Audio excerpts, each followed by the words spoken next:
দেশের মাটিতে আজানের ধ্বনি যেমন সুমধুর ধ্বনি আমরা শুনেছি, আমরা বাউল গানও শুনেছি। এই দেশের মাটিতে সকালবেলা যেমন কোরআন তেলাওয়াত শুনেছি, আবার বিকাল বেলা হারমোনিয়াম নিয়ে ছোট ছোট বাচ্চারা গান প্র্যাকটিস করেছে, সেটাও আমরা দেখেছি। তাহলে এই বাংলাদেশকে কারা এই বাংলাদেশকে মৌলবাদের ভূমি বানাতে চায়? এই প্রশ্ন আজকে আপনাদের মাধ্যমে আমি রেখে যাচ্ছি, এবং এই রাষ্ট্রের কাছে আমার দাবি থাকবে, যেই রাষ্ট্র কোনো অপরাধ বন্ধ করতে পারে নাই, যেই রাষ্ট্র ছোট ছোট শিশুদেরকে বলাৎকার আর ধর্ষণের হাত থেকে বাঁচাতে পারে নাই, সেই রাষ্ট্র আজকে কি করে বাংলাদেশকে, যেখানে সব রকম সাংস্কৃতিক কর্মকাণ্ড ধর্মের পাশাপাশি চলেছে, সেটাকে বন্ধ করে বাংলাদেশকে পরের প্রজন্মকে অন্ধকারের দিকে নিয়ে যাওয়ার মদত দিচ্ছে। আমি বলে রাখি, তোমাকে বধিবে যে গোকুলে বাড়িছে সে। আজকে আমরা যারা এই মানববন্ধনে একত্রিত হয়েছি, আমরা স্পষ্টভাবে বলতে চাই, ৭১-এর মুক্তিযুদ্ধ যেমন কোনো বিশেষ গোষ্ঠী বা বিশেষ দলের নয়, বাংলাদেশের আপামর সাধারণ মানুষের জনযুদ্ধ ছিল। একইভাবে ২০২৪-এর গণ অভ্যুত্থান বলেন কিংবা আন্দোলন বলেন, সেটিতেও কিন্তু বাংলাদেশের সকল শ্রেণী পেশা মতের মানুষ একসঙ্গে রাস্তায় নেমেছিল। কেউ যদি বাংলাদেশের যে কোনো গণ আন্দোলনকে, জনতার আন্দোলনকে কুক্ষিগত করতে চায়, তার পরিণতি অতীতেও যেমন ভালো হয় নাই, ভবিষ্যতেও কিন্তু তার পরিণতি ভালো হবে না। বাংলাদেশে সংস্কৃতির রাজধানী বলা হয় ব্রাহ্মণবাড়িয়াকে। সেই ব্রাহ্মণবাড়িয়ায় ২০২১ সালে সুর সম্রাট ওস্তাদ আলাউদ্দিন খাঁর সঙ্গীতাঙ্গন আগুন দিয়ে জ্বালিয়ে দেয়া হয়। ব্রাহ্মণবাড়িয়ায় একটা সিনেমা হল নাই। ব্রাহ্মণবাড়িয়ায় কোন সাংস্কৃতিক প্রতিষ্ঠানকে দাঁড়াতে দেয়া হচ্ছে না। এই কালো নকশা কারা করছে?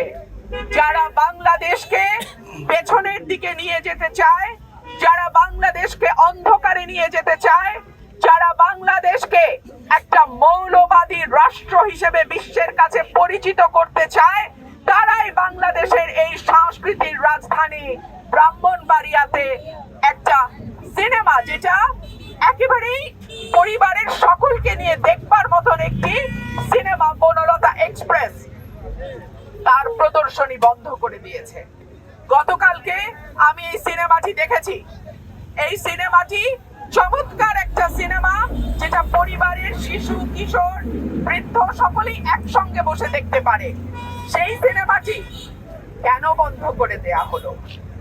আমি যদি প্রশ্ন করি, যেই রাষ্ট্র ৬ বছরের শিশুকে ধর্ষণ আর বলাৎকার থেকে রক্ষা করতে পারে না, যেই রাষ্ট্র ৭০ বছরের বৃদ্ধাকে ধর্ষণের হাত থেকে রক্ষা করতে পারে না, যেই রাষ্ট্রে প্রতিদিন ২ জনের উপরে মানুষ খুন হয়, যেই রাষ্ট্রে দুর্নীতি, দুঃশাসন, টাকা পাচার, ব্যাংক লুট, ঘুষ, একটার পর একটা মাজার ভাঙা হয়েছে, কবর থেকে তুলে নিয়ে লাশ পোড়ানো হয়েছে। আমরা দেখেছি দক্ষিণ পন্থা বা ডান পন্থা উগ্রবাদের উত্থান, কিন্তু আমার দেশের মাটি তো এমন ছিল না। এই দেশের মাটিতে আজানের ধ্বনি যেমন সুমধুর ধ্বনি আমরা শুনেছি, আমরা বাউল গানও শুনেছি।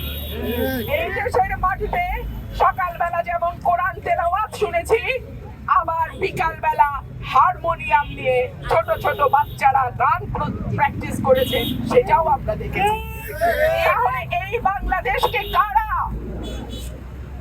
কারা এই বাংলাদেশকে মৌলবাদের ভূমি বানাতে চায়?